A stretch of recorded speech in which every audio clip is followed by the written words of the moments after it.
Martin, an American botanist, was riding in a taxi when suddenly a refrigerator from a truck ahead broke loose and crashed into the cab. To avoid the accident, the driver swerved off the bridge, plunging the car into the river below. As water rapidly flooded the vehicle, Martin suffered a severe blow to the head and lost consciousness. Fortunately, the driver managed to break the rear windshield and pull Martin to safety. Emergency medics soon arrived at the scene, and when Martin regained consciousness, he found himself in a hospital. As it turned out, Martin had been in a coma for 4 days, and his memory had been slightly affected. However, he clearly remembered that he had come to Germany with his wife to attend an international scientific conference. Worried that his wife might be concerned, Martin hastily checked out of the hospital and returned to the hotel where they were staying. To his surprise, his wife claimed not to recognize him and pointed to another man beside her, insisting that he was her husband, Dr. Martin.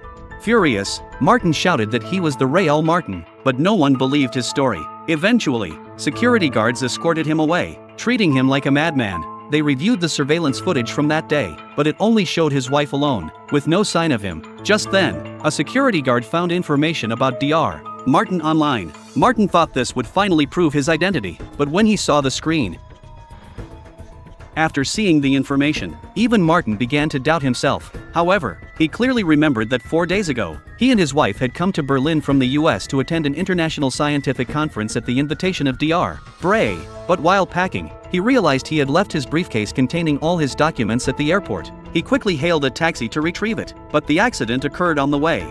Seeing his wife with a stranger who claimed to be Dr. Martin, he wondered who he really was. Martin left a message for a friend seeking help, but as soon as he hung up, he noticed someone watching him from a car. He quickly left the phone booth, and a man wearing glasses followed him to the subway station. Growing nervous, Martin hurried into a subway car and managed to lose the man. The next day, he decided to seek help from Professor Henry, whom he had never met in person but often discussed academic issues with online. Martin snuck into the lab while the staff was distracted, only to find the man impersonating him there too. To prove he was the real Dr. Martin, he recounted his chats with Professor Henry, but the imposter provided even more details, leaving the professor unable to distinguish between them. The fake Dr. Martin then produced a photo with Martin's wife, and faced with this ironclad evidence, Martin fainted on the spot.